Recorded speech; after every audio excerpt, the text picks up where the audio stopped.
Bonsoir à tous dans l'actualité ce soir. Le chef de l'État préside la cérémonie marquant le 40e anniversaire de la création des forces armées djiboutiennes. Et le Monténégro est devenu hier le 29e membre de l'Alliance Atlantique.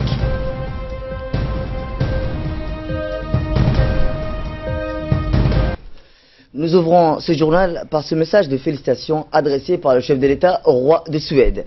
Dans son message, le président de la République a formé ses vœux de santé et de bonheur au roi Carl Gustaf XVI, ainsi que davantage de prospérité et d'épanouissement au peuple ami suédois. Le chef de l'État a ensuite rendu un hommage appuyé à la politique sociale de la Suède. Il a réitéré au roi Carl Gustaf XVI sa disponibilité ainsi que celle du gouvernement et du peuple de Djibouti à promouvoir et développer davantage les relations d'amitié et de coopération entre les deux nations. Un message similaire a également été envoyé au Premier ministre de ce pays, Stefan Löfven. Je vous lance dans les titres. Ce 6 juin marque la célébration du 40e anniversaire des forces armées. En raison du mois du Ramadan et de grandes chaleurs de l'été, la célébration du 40e anniversaire de la création de l'armée a eu lieu hier soir au stade Goulet sous le haut patronage du président de la République, Ismaël Omar Guelleh.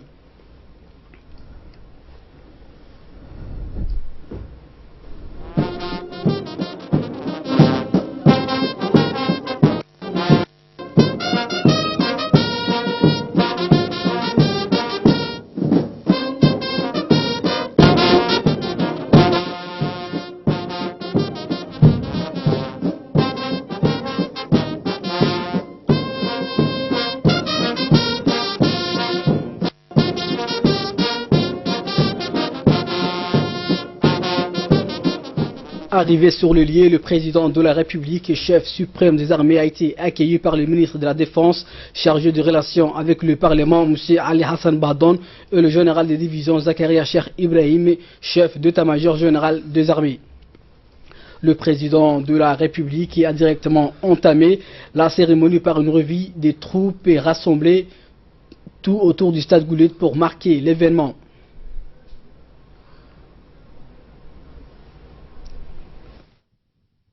À l'occasion du 40e anniversaire de la création de forces armées djiboutiennes, à vos directives, Monsieur le Président de la République.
Il a ensuite passé devant les différentes unités des corps et institutions de FAD venues lui rendre les honneurs. Fait marquant, le FAD ont célébré le 40e anniversaire de leur création en présence notamment de la garde républicaine et de gardes-côtes djiboutiens. Cette démonstration de force et d'unité a été fort appréciée. Les différents corps constituant les forces armées étaient ainsi toutes présentées, à savoir le personnel féminin, l'armée de l'air, l'académie militaire, la marine, le régiment du quartier général, la direction du matériel et de la logistique, le régiment d'artillerie, les camps Cheikh Ousmane et les forces d'action rapide d'Arta.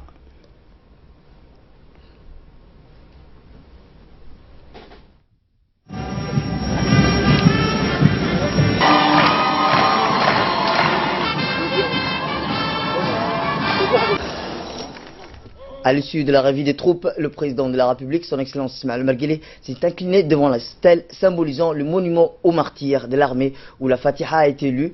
Là, le chef de l'État a déposé une gerbe de fleurs en hommage aux martyrs des forces armées tombées au champ d'honneur pour la défense de la patrie et de la paix dans le monde.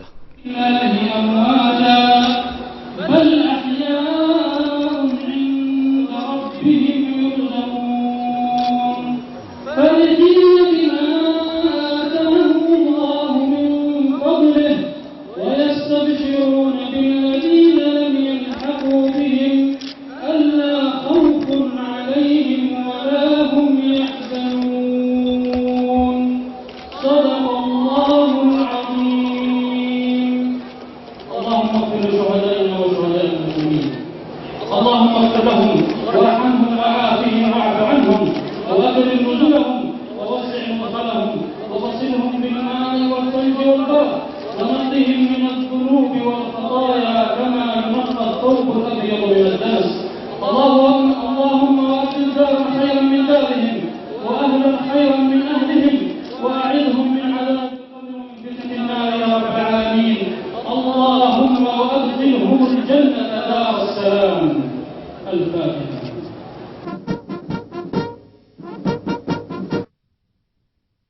Au nom du chef d'état-major général des armées, un officier supérieur a lu le discours du général Zakari Cheikh Ibrahim adressé à l'ensemble des officiers, sous-officiers et hommes du rang. Discours adressé également aux marins, aux aviateurs et au personnel civil des forces des armées, dont voici les contenus.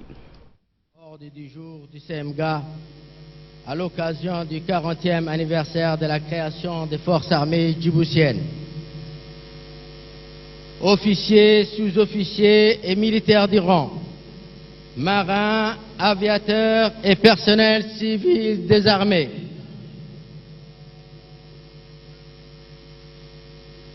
En ce 40e anniversaire de nos forces armées, c'est pour moi un plaisir particulier de vous adresser mes vives félicitations et vous exprimer au nom de la nation tout entière et en mon nom personnel toute notre reconnaissance. Profitons du mois béni du Ramadan. Je vous adresse à vous et vos familles mes meilleurs vœux. Que le Tout-Puissant accepte notre jeûne et purifie nos cœurs. Que ce mois sacré nous apporte santé, prospérité et paix dans notre pays et dans le monde entier. En ce moment solennel, nous portons une pensée très émue à l'égard de nos martyrs qui ont donné leur vie pour l'honneur de la patrie. Qu'Allah leur accorde sa miséricorde et les reçoit en son vaste paradis. Amin. Officiers, sous-officiers et militaires du rang, l'anniversaire de notre armée est l'occasion pour nous d'évaluer nos missions et d'envisager de nouvelles perspectives dans le cadre de la montée en puissance de nos forces armées. À cette occasion, je tiens à vous exprimer ma fierté pour votre dévouement dans l'exécution de l'ensemble de vos missions, partout où vous êtes appelés à œuvrer pour la consolidation de la paix et la sécurité de notre pays. J'exprime ma gratitude à l'ensemble des personnels civils des armées qui nous accompagnent durant toutes ces années pour leur fidélité et leur dévouement dans les tâches diverses qu'ils exercent au sein des armées. Mes félicitations vont aussi à l'ensemble des forces de sécurité du pays pour leur attachement constant et leur abnégation à veiller à la sécurité et la protection de nos concitoyens et de leurs biens. En ce qui concerne les défis sécuritaires, l'environnement international est marqué par un accroissement de troupes et d'actes terroristes, nous confrontant à une instabilité presque partout dans le monde. C'est pourquoi il est si important de consolider les capacités opérationnelles de nos forces de défense et de sécurité et d'accroître notre vigilance. C'est la seule voie qui puisse nous permettre d'assurer la paix et la tranquillité de nos concitoyens et préserver sans crainte le développement économique de notre pays. Je profite de cette opportunité pour exhorter l'ensemble de nos concitoyens à maintenir fermement notre unité, comme nous l'avons toujours fait depuis le référendum du 8 mai 1977, afin de garantir notre prospérité. Au moment où nous célébrons notre 40e anniversaire, je voudrais, au nom des forces de défense et de sécurité du pays, et en mon nom personnel, rendre un vibrant hommage à l'égard de son Excellence, Monsieur Ismaïl Omar Guelleh, Président de la République, chef du gouvernement et chef suprême des armées, Hafidahullah wa ra'ah, pour sa vision éclairée et sa ferme volonté qui a permis à notre jeune pays de maintenir sa stabilité et d'être aujourd'hui un acteur incontournable dans une région mouvementée. Par la grâce d'Allah et la vigilance accrue de tout un chacun, notre pays restera et demeurera un havre de paix et un pôle de stabilité dans toute la région. Officiers, sous-officiers et hommes de troupes, compte tenu de la gravité des bouleversements qui sévissent dans certains pays de la région et dans le monde, la République de Djibouti s'est engagée dans une politique de renforcement des capacités opérationnelles de ses forces de défense et de sécurité.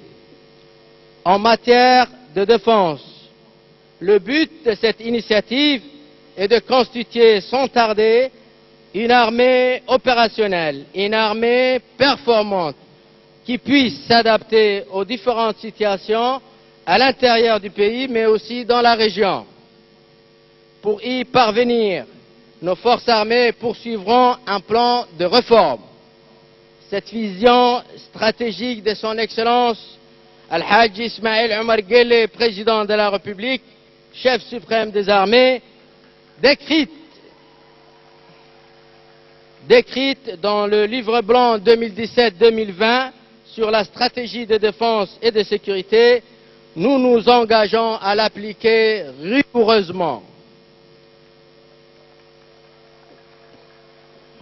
Ce livre blanc sera désormais le document de référence nous permettant durant les prochaines années d'atteindre les objectifs fixés dans le cadre de la réforme de notre armée. C'est dans ce contexte que l'axe d'effort au cours de l'année a été mis sur la valorisation de nos ressources humaines par le recrutement de 1400 soldats destinés à renforcer le dispositif de nos unités. Parmi ces jeunes recrues, 150 du nouveau BAC et BAC+, sont incorporés au sein de l'armée de l'air afin de lui permettre, après formation, de combler ses besoins en personnel navigant et technicien. À ce titre, nous saluons les excellents travaux accomplis par les officiers membres de la commission de recrutement et nous les encourageons à poursuivre leurs efforts lors des prochaines campagnes de recrutement. Cependant, la formation et l'entraînement sont une de nos priorités. Il est primordial que chaque militaire reçoive une formation complète et adaptée afin de réaliser parfaitement les objectifs opérationnels que nous nous sommes fixés.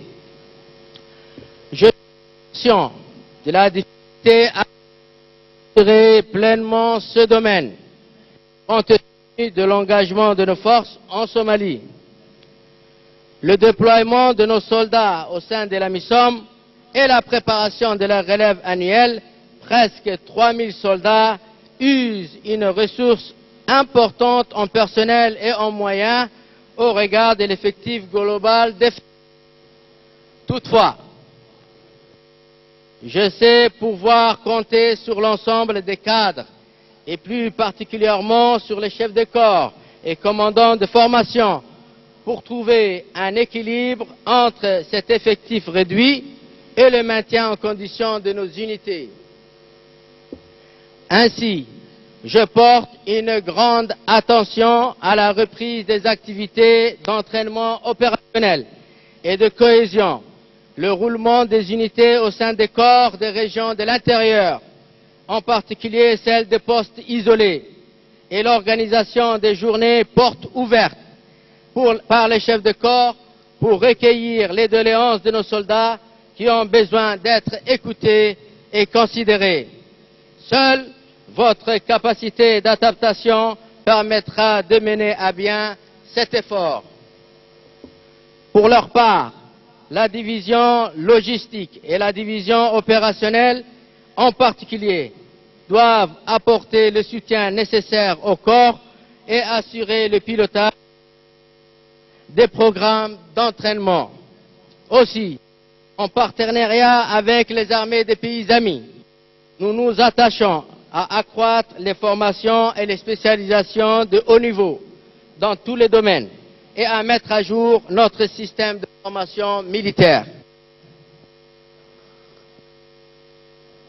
Officiers, sous-officiers et hommes de troupes, grâce à la politique avisée de son Excellence le Président de la République, nous sommes fiers du rôle exceptionnel que joue notre pays aujourd'hui de par sa position géostratégique et ses relations de coopération internationale.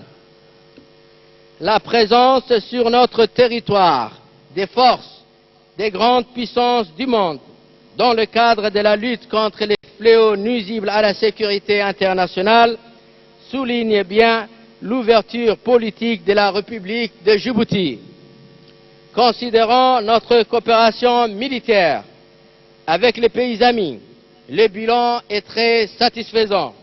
Je voudrais ici souligner notre volonté partagée de promouvoir nos relations de coopération basées sur la confiance et la réciprocité pour faire face aux défis sécuritaires actuels et ce, dans l'intérêt commun de nos pays respectifs.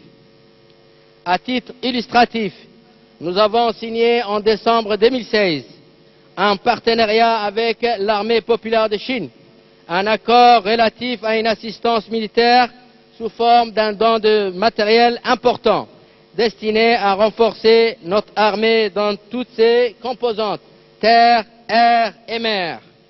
La Chine s'engage également à nous soutenir dans le projet de construction d'un nouvel état-major d'un avion au profit de notre armée de l'air. Je tiens à cette occasion à remercier l'ensemble de nos ambassadeurs pour leur appui indéfectible, leur implication personnelle dans le renforcement de nos capacités à travers leurs actions diplomatiques. J'adresse aussi mes remerciements à tous les commandants des forces amies présentes à Djibouti et l'ensemble de leur personnel, les attachés de défense, les officiers de liaison et les coopérants militaires représentant leur pays à Djibouti pour leur soutien aux côtés des FAD. Et la seconde partie du discours a été réservée à l'engagement de nos forces armées dans d'autres théâtres d'opération dans la Somalie. On l'écoute. Officiers, sous-officiers et militaires du rang, en dépit de toutes nos difficultés, notre armée poursuit efficacement sa mission au pays frère, la Somalie, où nos contingents participent courageusement à la mission. Ces hommes et femmes accomplissent remarquablement leurs devoirs. Ils poursuivent leurs efforts pour soutenir nos frères d'armes somaliens dans la conquête de leur pays. La solidarité de notre pays envers la Somalie est de plus en plus appréciée grâce aux louables actions menées par nos soldats sur les théâtres des opérations au secteur 4 Hiran, mais surtout grâce à leur efficacité dans la résolution des différends entre les clans. Dans le cadre de cette mission, un 4e bataillon djiboutien a été préparé et projeté à Jalalarsi au début de cette année, en remplacement de notre 2e bataillon. La relève du 3e bataillon, basé à Boulé-Bourdé, aura lieu vers la fin de cette année. Je voudrais là encore remercier et féliciter le commandement de nos contingents et l'ensemble de nos officiers, sous-officiers et hommes de troupes qui ont pu démontrer leur exemplarité qui fait honneur à la République de Djibouti. Dans le domaine de la santé, nous avons exigé depuis les 3 dernières années une restructuration du service de santé des armées avec l'ouverture du nouvel hôpital militaire, dans le but d'optimiser le soutien médical de nos militaires et leurs familles. L'hôpital militaire a mis en place toutes les procédures afin de se conformer aux normes internationales sur les recommandations de l'ISO, Organisation internationale de normalisation, et a obtenu une accréditation lui permettant de s'inscrire comme un hôpital de référence de niveau 3. Il est prévu, dans un avenir proche, une diversification des spécialités au sein de notre hôpital, en commençant par la mise en place cette année d'une unité de cardiologie interventionnelle. Conformément à notre plan triennal 2016-2018 relatif au recrutement de médecins, nous avons recruté à ce jour 14 médecins militaires, dont 5 préparent déjà leur spécialité au sein des centres de formation des pays amis. En outre, nous avons lancé le programme de redynamisation des infirmeries des corps, avec la mise en place de nouveaux équipements dans le but de désengorger l'hôpital militaire. À terme, ce projet prévoit que l'hôpital militaire prendra en charge uniquement les hospitalisations et les services spécialisés. Nous faisons cet effort et pour y parvenir, j'exhorte la direction centrale et l'ensemble des personnels des services de santé des armées à travailler dans la cohésion, dans l'unité et la discipline afin de permettre d'améliorer davantage notre système de santé. Dans le domaine administratif, un projet de code de justice militaire est en phase de finition par une commission que nous avons créée. Cette initiative est justifiée par la complexité des affaires militaires qui nécessitent une appréciation et un jugement particulier. Ce projet renforcera l'ordre et la discipline au sein des institutions de défense. Il sera effectif au terme de la révision finale du statut général des militaires et du règlement des disciplines générales dont il s'y réfère. Sur le plan infrastructure, plusieurs projets ont été achevés cette année. D'autres sont en cours de construction. Le bâtiment foyer marine, retrocédé au FAD par les FFDJ, a été complètement rénové et équipé de matériel tout neuf. Il est constitué d'une grande salle de conférence et de 20 studios.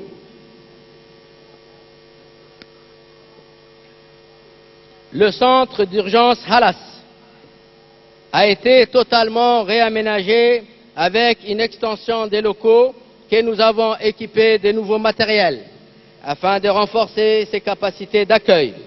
Nous avons aussi construit et équipé un nouveau dispensaire des familles des militaires à côté du camp Cheikh Ousmane. Parmi les chantiers réalisés cette année figure la réhabilitation du camp de la force action rapide à Arta en vue d'améliorer les conditions de vie du bataillon Hilwalal de retour de la Somalie. À noter également les gros travaux effectués à l'école militaire de Holhol, suite au vent violent du mois d'octobre dernier. Aussi, un hangar d'une superficie de 2000 m² est en cours de construction au sein du CCO pour l'entretien et le stockage de nos véhicules dans de meilleures conditions. Dans le cadre de la politique nationale d'accès à la propriété, le Haut Commandement militaire soutient le projet Logement pour tous, initiative de son Excellence M. Ismaël Omar Guelleh, président de la République, lancé en septembre 2016.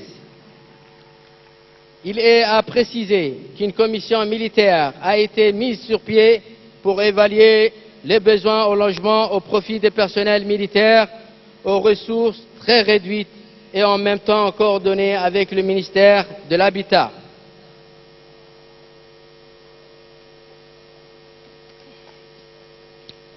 Officiers, sous-officiers, militaires des rangs, marins, aviateurs et personnel civil des armées partout où vous êtes.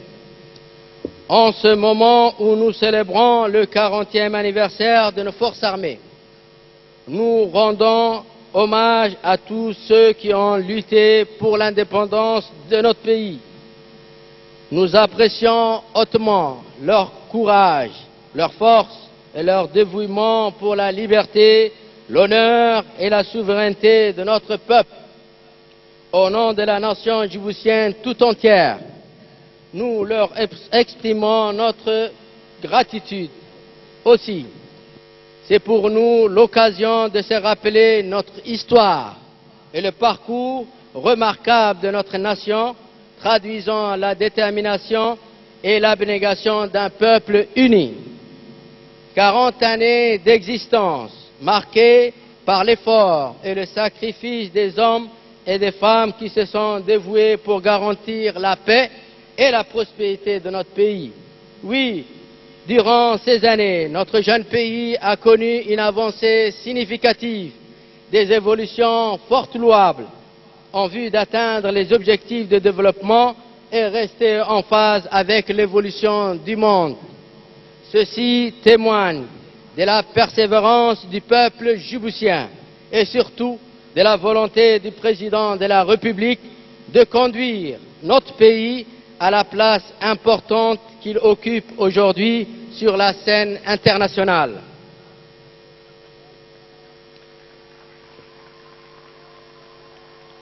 C'est pourquoi nous devons à tout prix consentir et unir nos efforts afin de pérenniser le socle de notre stabilité territoriale, surtout que notre pays se trouve dans une zone où les enjeux sécuritaires sont importants. Nos forces de défense et de sécurité sont engagées à redoubler d'efforts et à consentir tous les sacrifices pour que la République de Djibouti, une et indivisible, vive dans la paix. Ensemble, nous continuerons à œuvrer dans la défense des acquis, de la souveraineté et des valeurs de notre cher pays. À vous tous, j'exprime ma reconnaissance, priant le Tout-Puissant de nous assister et nous guider sur le droit chemin dans l'intérêt suprême de notre nation. Midnimo Inkintino Al-Wahda. Vive le peuple djiboutien, vive le président de la République et vive la République de Djibouti. Signé le général de division Zakaria Cheikh Ibrahim, chef d'état-major général des armées. Watanakum amanatum fi a'naqikum fadoudu an hiyadihi. Après le discours officiel du chef d'état-major général des forces armées djiboutiennes, une parade militaire a ensuite été organisée où les hommes ont défilé et le matériel présenté. waxaa hadda maraya murotom ligidike jindebe tohutagaha afayda aysuk yeyseni tolu okadu ndaneti uraiya kadda ku cusub uralkini kadu guurtini tohkadu maxay kab casaha dalubana gab salli kadu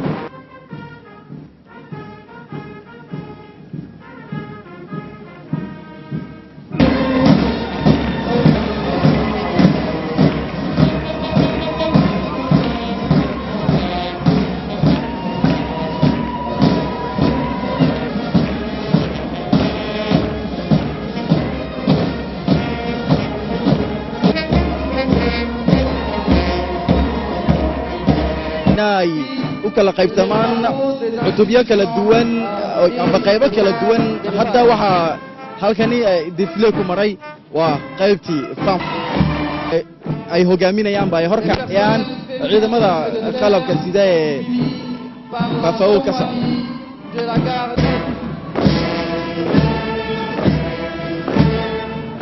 Les personnels vétérinaires militaires sont suivis par la compagnie de la garde républicaine.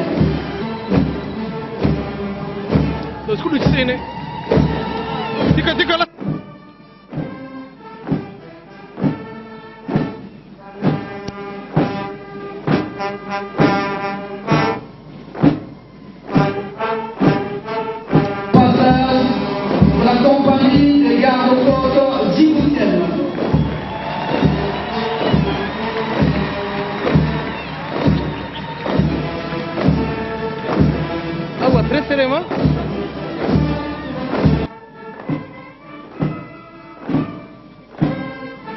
Devant vous, vous assistez au passage de la compagnie des gardes-côtes djiboutiennes.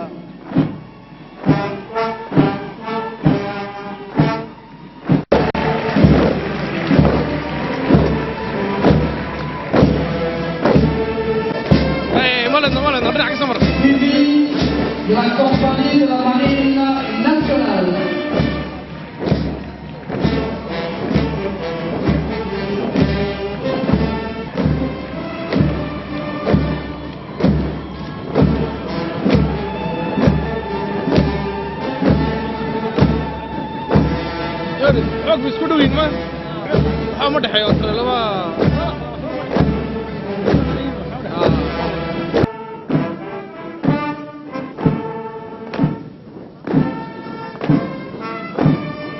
Suivi de la compagnie de la marine nationale.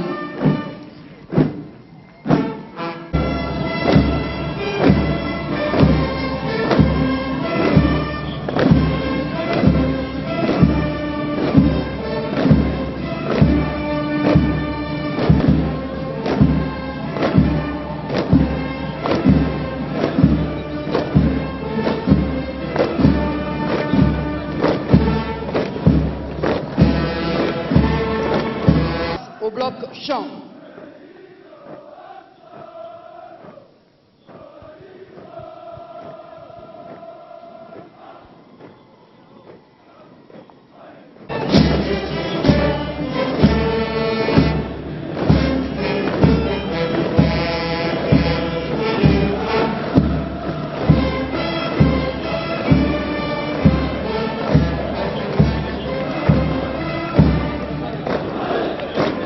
À présent, le bloc musique est terminé. Place au bloc chant.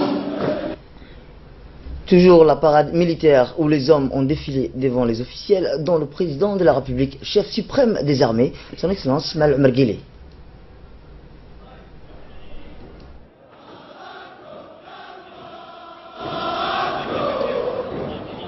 Suivi du régiment artillerie en béret noir.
À présent, le régiment blindé terrain et fer de lance de l'armée djiboutienne.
Et également dans l'actualité, le ramadan ne semble pas être un frein pour la caravane de la fête de l'indépendance où sont organisées des soirées musicales et sensibilisation sur nos acquis et la souveraineté du pays. Hier soir, c'était au Cité d'Ista qui a accueilli ces artistes qui doivent ensuite se rendre dans les régions de l'intérieur. La scène du spectacle a été installée juste devant le CDC de la Cité du Stade et la prestation culturelle et artistique a répondu à toutes les attentes. Ces concerts gratuits sont organisés en plein air et est piloté par le comité national d'organisation du 40e anniversaire de l'indépendance. Il est soutenu par l'association Lumière d'Espoir. La caravane a organisé une soirée musicale et divertissante devant une foule débordante d'énergie. L'ambiance était électrique et comme à l'accoutumée, un programme pour tous les goûts riche en couleurs. Notons que la caravane de l'indépendance prendra très prochainement la direction de région et c'est la région d'Arta qui sera visitée en premier lieu.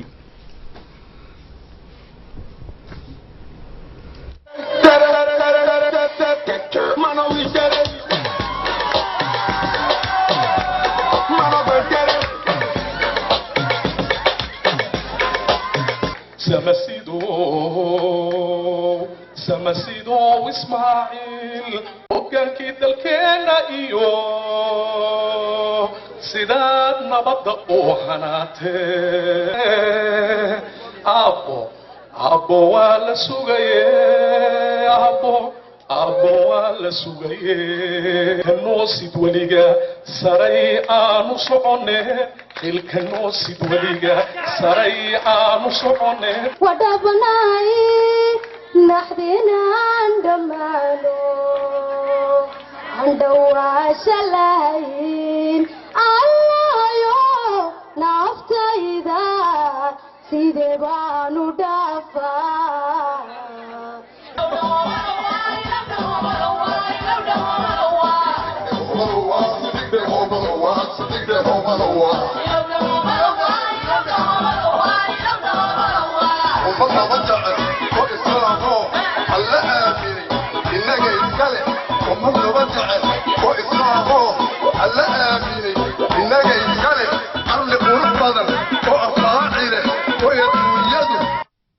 Également, dans l'actualité de ces 22h, le ministre de l'Énergie a reçu ce matin dans son cabinet l'ambassadeur de la Turquie, Sadi Altinok, et M.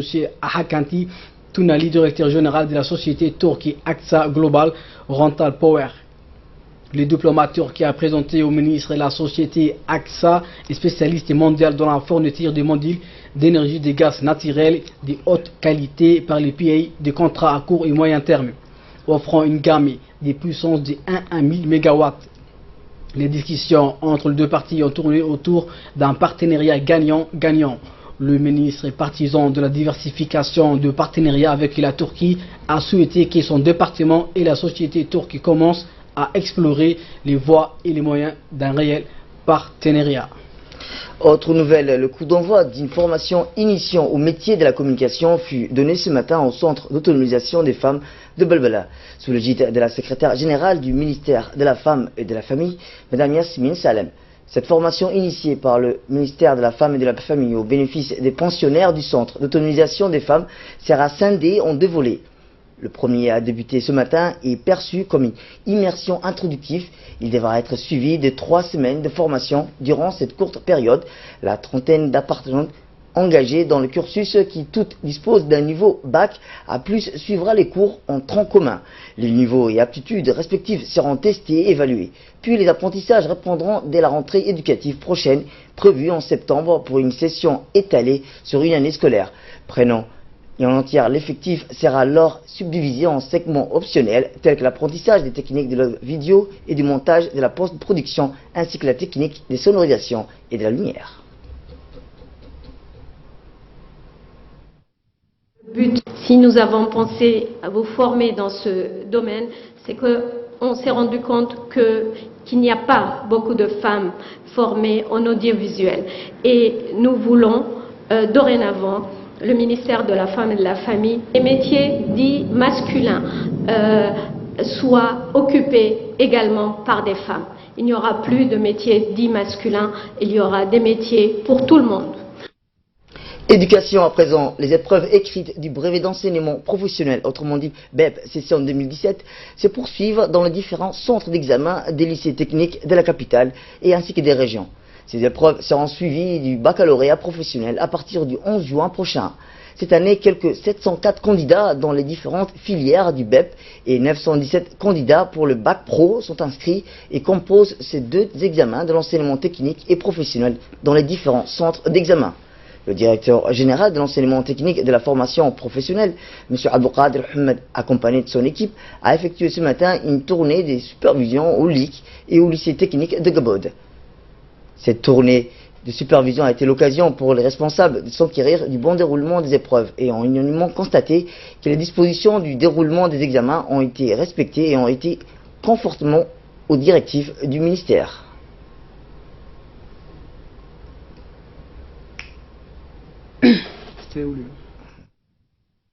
Avec les examens du PP qui ont débuté en premier et qui vont se terminer pour jeudi prochain. Par la suite, nous allons aborder les examens du bac pro qui vont durer jusqu'au 8 juin.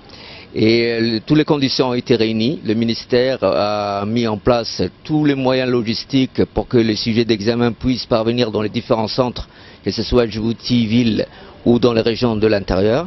Et tous les enseignants ont répondu aux convocations. Jusqu'à maintenant, tout se déroule dans les meilleures conditions possibles. Santé à présent, une journée de dépistage et de détection a été organisée au centre de la pouponnière du Dadiel ce matin au profit des enfants à besoins spéciaux par le ministère de la Santé et en collaboration avec le ministère de la Femme et de la Famille ainsi que le secrétaire d'État aux Affaires sociales. Ces consultations médicales ont été réalisées par la pédiatre Dr Vosgia de l'hôpital général Pelletier. À ce titre, plus de 8 enfants à besoins spéciaux ont profité de ces consultations dont la majorité de ces enfants souffraient des malformations depuis leur naissance.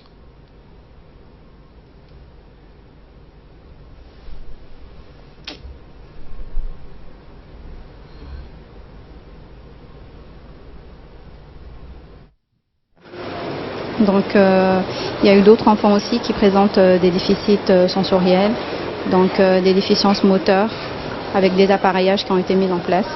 Donc il va falloir donc assurer le suivi de ces patients et en espérant que derrière il y ait une récupération qui puisse se faire. Donc nous sommes assez confiants et on remercie les 3 ministères qui ont permis cette collaboration et à cette journée d'être. Et on espère qu'il y en aura d'autres pour permettre aux enfants d'autres coins de la ville, comme cela est en cours déjà, pour permettre à ce qu'eux aussi puissent bénéficier de ces campagnes de dépistage et de diagnostic. Journée consécutive, la 18e édition du concours régional des mémorisations du Saint-Coran du prix du chef de l'État se poursuit au Palais du Peuple avec la participation de la constellation des mémorisateurs du Saint-Coran des pays de la région. Lancé avant dimanche dernier par le ministre des Affaires musulmanes, M. Moumin Hassan Barre, en présence de son collègue de l'Éducation nationale, M. Mustafa Mohamed Hamoud, et au cadre du ministère des Affaires musulmanes. Outre Djibouti, une dizaine de pays de la région, y compris la Somalie, le Soudan, l'Ouganda, le Kenya, le Yémen, les Comores, Tanzanie, les Comores y prennent part à ce concours de mémorisation du Saint-Coran qui a été initié en 1999 par le chef de l'État djiboutien, M. Ismaël Omar Guelleh, et qui a pour objectif d'inciter les jeunes musulmans à mieux assimiler le Saint-Coran et le réunir autour de nobles valeurs prêchées par le livre sacré de l'islam. Chaque année, les lauréats des différentes catégories recevront des mains du chef de l'État djiboutien plusieurs récompenses. Durant le mois béni du Ramadan, les jeunes tadjouriens se sont lancés dans les petites activités commerciales pour subvenir à leurs besoins et celui de leur famille. Dès l'après-midi, les jeunes garçons et filles s'installent dans les différents coins des rues pour proposer aux clients leurs produits. Les uns vendent des fruits, légumes que consomment les populations pendant le mois du Ramadan. D'autres proposent des beignets et des samboussas pour la rupture des jeûnes et des boissons fraîches variées. Certains de ces jeunes sont diplômés et face à la longue attente pour trouver un emploi, ils se sont lancés dans les petits commerces. Les autorités locales et coutumiers ont encouragé les jeunes à continuer sur cette voie du petit commerce. Les jeunes pourront développer plutôt leur activité commerciale.